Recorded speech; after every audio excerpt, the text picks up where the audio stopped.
സന്ദീപ് വാര്യർ കോൺഗ്രസിന്റെ ഭാഗമാകുന്നു.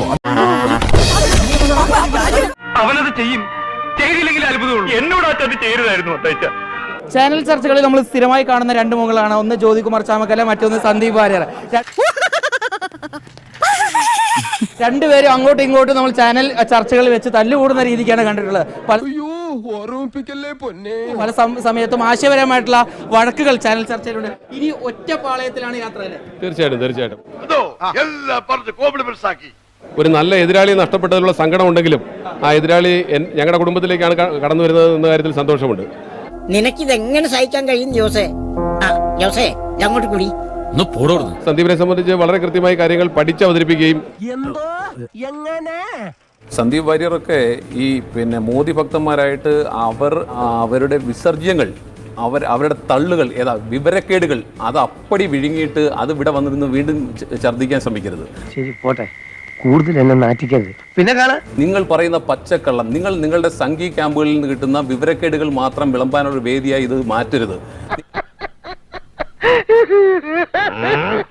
വേണ്ടി വന്നാൽ എന്തടാ എന്ന് ചോദിച്ചാൽ മറുപടി പറയാൻ ആംബിയറുള്ള ഒരു നേതാവ് തന്നെയായിരുന്നു.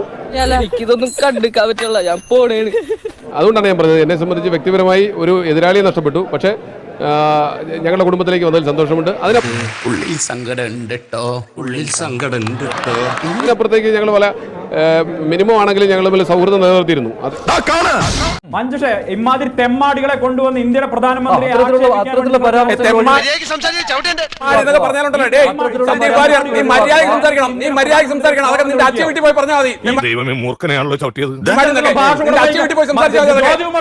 എനിക്കത് കേട്ടാ മതി. ഇത്തരത്തിലുള്ള വ്യക്തിപരമായ പരാമർശങ്ങൾ വേണ്ട.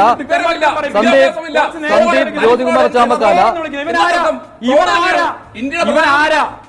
ഞാനോ? ഞാൻ തന്നെ തന്തയ്ക്ക് വിളിച്ച ആള്. ഞാൻ നിന്റെ തന്തയാടാ തന്ത.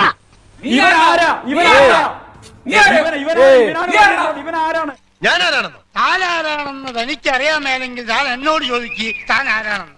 തനിക്ക് ഞാൻ പറഞ്ഞു തരാം താൻ ആരാണ്. നിന്റെ അപ്പനോട് ചോദിക്കും. ഇവിടെ വന്നിരുന്ന് വിടുവായത്വം പറയരുത്. നിങ്ങൾ എന്തെങ്കിലും ചോദിക്കുമ്പോൾ ഉമ്മാക്കി കാണിച്ചിട്ടൊന്നും കാര്യമില്ല. കാര്യങ്ങളായി പറയണം. 100% ഞാൻ യോജിക്കുന്നു. അന്ന് ഈ മലയാളത്തിലെ TV ചാനലുകളിൽ ഏറ്റവും മോശപ്പെട്ട രീതിയിൽ പരിധി വിട്ട് സംസാരിച്ചിട്ടുള്ളത് ഞങ്ങൾ രണ്ടുപേരുമാണ്.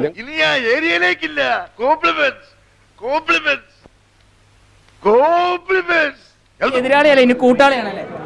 നോക്ക്, ഈ രാഷ്ട്രീയത്തിൽ എതിരാളി എന്ന പ്രയോഗത്തിൽ അർത്ഥമില്ലെന്ന് വിശ്വസിക്കുന്നതാണ് ഞാൻ. ഞങ്ങളോട് രണ്ടാളോട് കളിക്കാൻ ആരുണ്ടാ?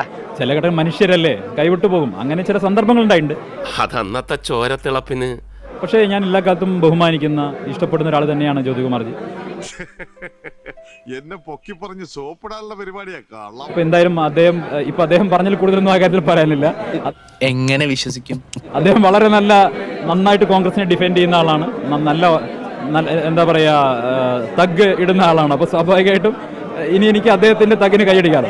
തന്തയില്ലാത്തരം കാണിക്കുന്നവരുടെ നാട്ടില് ഒരു കൊച്ചു മലരനെങ്കിലും ആയില്ലെങ്കിൽ ഇവിടെ ജീവിക്കാൻ പറ്റില്ല.